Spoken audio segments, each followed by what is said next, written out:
Mail করে অযোগ্যকে জানানো হলো যোগ্য।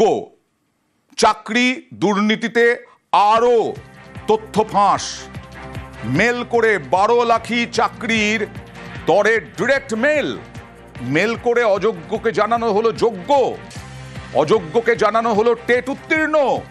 প্রাথমিক নিয়োগে ফের চাঞ্চল্যকর তথ্য কি উঠে এলো? তথ্যে কথা বলবো প্রতিনিধি অর্ণবের সঙ্গে। অর্ণব, এবার সম্প্রতি বিচারপতি চিত্তঙ্কর ঘোষে একটি মামলা হয়। গোবরডাঙ্গার বাসিন্দা সুদীপ কর্মকার, যিনি টেট পরীক্ষা দিয়েছিলেন 2014 সালে, তার বাবা এই মামলা করেন এবং সেই মামলাতে কলকাতা হাইকোর্ট বিস্ময় প্রকাশ করে ইতিমধ্যেই উত্তর চব্বিশ পরগনা পুলিশ সুপার বা এক্ষেত্রে গোবরডাঙ্গা পুলিশের রিপোর্ট তলব করেছে 1 জুলাইয়ের মধ্যে।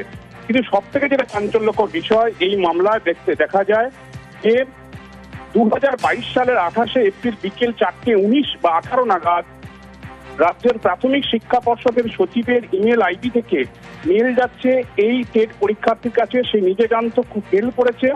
তার সঙ্গে চুক্তি হয়েছিল গাইঘাটার এক বাসিন্দার, তার নাম এস ঘোষ, এবং সেখানে 10 লাখ টাকা জমি বিক্রি করে প্রথমে দেওয়া হয় এবং জমি বিক্রি 10 লাখ টাকা দেওয়ার পরেই তারা এই ইমেল আইডি পান এবং সেই ইমেল আইডি 28 এপ্রিল 2022 পর্ষদের সচিব তাদেরকে জানাচ্ছে যে এই ব্যক্তি সুদীপ কর্মকার সে টেট উত্তীর্ণ হয়েছে, টেট কোয়ালিফাইড রয়েছে এবং তাকে কাউন্সিলিং এ ডাকা হয় 24 ঘন্টার মধ্যে। 29 এপ্রিল সে প্রাথমিক শিক্ষা পর্ষদের কাউন্সিলিং এর নির্দিষ্ট স্থানে যায় 11টা থেকে 4টের মধ্যে এবং সেখানে গিয়ে তাকে একটি সাদা কাগজে সই করতে বলা হয়, কারণ এই ধরনের চাকরির নাকি এটাই নিয়ম, এটাই ফর্মালিটিস।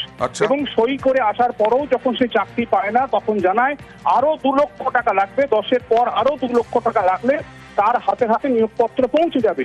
আরো 2 লক্ষ টাকা, যদি এই 2 লক্ষ টাকা অনলাইন ট্রানজাকশন করে সুদীপ কর্মকার এবং সেই টাকা দেওয়ার পর 12 লাখ টাকা দেওয়ার পরও আজ পর্যন্ত তিনি চাকরি পাননি।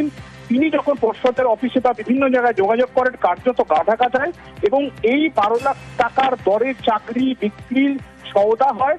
টাকা দিলেও চাকরি হয় না, শুধুমাত্র টেট কোয়ালিফাইড হয়েছে এই ইমেলটুকু তার কাছে আসে এবং সেটা পর্ষদের সেক্রেটারির ইমেল আইডি থেকে। এই ঘটনায় গোবরডাঙ্গা থানায় 2023 সালে জুন মাসে এফআইআর রুজু করে এই সুদীপ কর্মকার, তার পরিবার, কিন্তু আজ পর্যন্ত তার কোনো তদন্তের অগ্রগতি নেই এবং তদন্ত রিপোর্ট তো সামনেও আসেনি। ইমেল করে এইভাবে 12 লাখি চাকরির সওদায় টেট অযোগ্যকে টেট কোয়ালিফাই করা হচ্ছে এবং গোবরডাঙ্গা থানা 2023 সাল থেকে আজ পর্যন্ত তদন্তের কি অগ্রগতি ঘটেছে, সমগ্র তদন্তের অগ্রগতি, তার বিশদ তথ্য কি, সবিস্তার রিপোর্ট তলব করেছেন বিচারপতি চিত্তঙ্কর ঘোষ 2 মে এবং সেই মামলা আসবে 1 জুলাই এবং 1 জুলাইয়ের মধ্যেই রিপোর্ট দিতে হবে। অর্ণব, পর্ষদের ইমেল আইডি হ্যাক হয়ে থাকলে তার কোনো তদন্ত তো হয়নি। একেবারে তাই। বিচারপতি অমৃতা সিনহার বেঞ্চে যখন এই মামলা চলছিল সেই মামলার সময় পর্ষদের তরফে একটা সওয়াল ছিল যে তাদের ইমেল আইডি প্রাথমিক শিক্ষা পর্ষদের একটা অনুরূপ একটা ওয়েবসাইট এবং ইমেল আইডি হ্যাক করা হয়েছিল এবং তার থেকে তথ্য দিয়ে থাকতে পারে, কিন্তু সেই ঘটনার তদন্তের রিপোর্ট যখন বিচারপতি অমৃতা সিনহা তলব করেন সেই রিপোর্ট এখনো পর্যন্ত আসেনি কলকাতা হাইকোর্টে।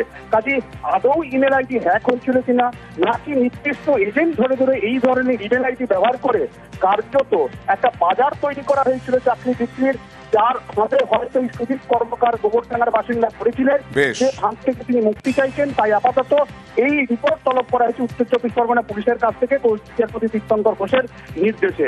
সব মিলিয়ে 10 লাখি 12 লাখি 14 লাখি চাকরির যে বিভিন্ন অভিযোগ চারিদিক থেকে আসছিল, এবার তার একটা অকাট্য প্রমাণ এবং এই স্ক্রিনশট ইমেল আইডি যেটা করা হয়েছিল বিকেল 4:19 নাগাদ 28 এপ্রিল 2022, তার তথ্য কিন্তু এই পরীক্ষাতে তুলে দিয়েছেন হাইকোর্টের সামনে।